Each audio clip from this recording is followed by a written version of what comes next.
प्रिय दर्शकों, भक्ति ज्ञान चैनल में आपका बहुत बहुत स्वागत है। आज हम भाद्रपद मास की शुक्ल पक्ष की पद्मा एकादशी का महात्म्य जानेंगे। युधिष्ठिर ने पूछा, केशव, भाद्रपद मास के शुक्ल पक्ष में जो एकादशी होती है उसका क्या नाम, कौन देवता और कैसी विधि है, यह बताइए। भगवान श्री कृष्ण बोले, राजन, इस विषय में मैं तुम्हें आश्चर्यजनक कथा सुनाता हूँ जिसे ब्रह्मा जी ने महात्मा नारद जी से कहा था। नारद जी ने पूछा, चतुर्मुख, आपको नमस्कार है। मैं भगवान विष्णु की आराधना के लिए आपके मुख से यह सुनना चाहता हूँ कि भाद्रपद मास के शुक्ल पक्ष में कौन सी एकादशी होती है। ब्रह्मा जी ने कहा, मुनिश्रेष्ठ, तुमने बहुत उत्तम बात पूछी है। क्यों ना हो, वैष्णव जो ठहरे। भादों के शुक्ल पक्ष की एकादशी पद्मा के नाम से विख्यात है। उस दिन भगवान हर्षिकेश की पूजा होती है। यह उत्तम व्रत अवश्य ही करने योग्य है। सूर्यवंश में मानदाता नामक एक चक्रवर्ती, सत्य प्रतिज्ञ और प्रतापी राज ऋषि हो गए हैं। वे प्रजा का अपने औरस पुत्रों की भांति धर्मपूर्वक पालन किया करते थे। उनके राज्य में अकाल नहीं पड़ता था, मानसिक चिंताएं नहीं सताती थी और व्याधियों का प्रकोप भी नहीं होता था। उनकी प्रजा निर्भय और तथा धन धान्य से समृद्ध थी।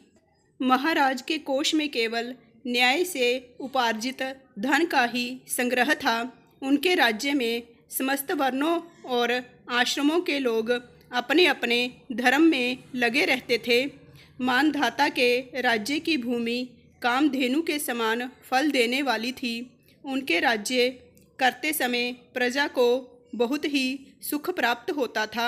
एक समय किसी कर्म का फल भोग प्राप्त होने पर राजा के राज्य में 3 वर्षों तक वर्षा नहीं हुई। इससे उनकी प्रजा भूख से पीड़ित हो नष्ट होने लगी। तब संपूर्ण प्रजा ने महाराज के पास जाकर इस प्रकार कहा।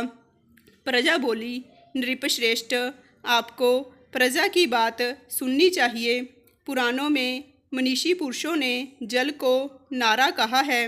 वह नारा ही भगवान का अयन निवास स्थान है, इसीलिए वे नारायण कहलाते हैं।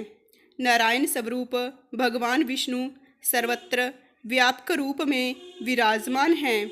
वे ही मेघ स्वरूप होकर वर्षा करते हैं। वर्षा से अन्न पैदा होता है और अन्न से प्रजा जीवन धारण करती है। नृपश्रेष्ठ, इस समय अन्न के बिना प्रजा का नाश हो रहा है, अतः ऐसा कोई उपाय कीजिए जिससे हमारे योगक्षेम का निर्वाह हो। राजा ने कहा, आप लोगों का कथन सत्य है, क्योंकि अन्न को ही ब्रह्म कहा गया है। अन्न से प्राणी उत्पन्न होते हैं और अन्न से ही जगत जीवन धारण करता है। लोक में बहुधा ऐसा सुना जाता है तथा पुराण में भी बहुत विस्तार के साथ ऐसा वर्णन है कि राजाओं के अत्याचार से प्रजा को पीड़ा होती है। किंतु जब मैं बुद्धि से विचार करता हूँ तो मुझे अपना किया हुआ कोई अपराध दिखाई नहीं देता। फिर भी मैं प्रजा का हित करने के लिए पूर्ण प्रयत्न करूँगा। ऐसा निश्चय करके राजा मानदाता इने गिने व्यक्तियों को साथ ले विधाता को प्रणाम करके सघन वन की ओर चले गए। वहाँ जाकर मुख्य मुख्य मुनियों और तपस्वियों के आश्रम पर घूमते फिरे। एक दिन उन्हें ब्रह्मपुत्र अंगिरा ऋषि का दर्शन हुआ। उन पर दृष्टि पड़ते ही राजा हर्ष में भरकर अपने वाहन से उतर पड़े और इंद्रियों को वश में रखते हुए दोनों हाथ जोड़कर उन्होंने मुनि के चरणों में प्रणाम किया। मुनि ने भी स्वस्ति कहकर राजा का अभिनंदन किया और उनके राज्य के 7 अंगों की कुशल पूछी। राजा ने अपनी कुशल बताकर मुनि के स्वास्थ्य का समाचार पूछा। मुनि ने राजा को आसन और अर्घ्य दिया।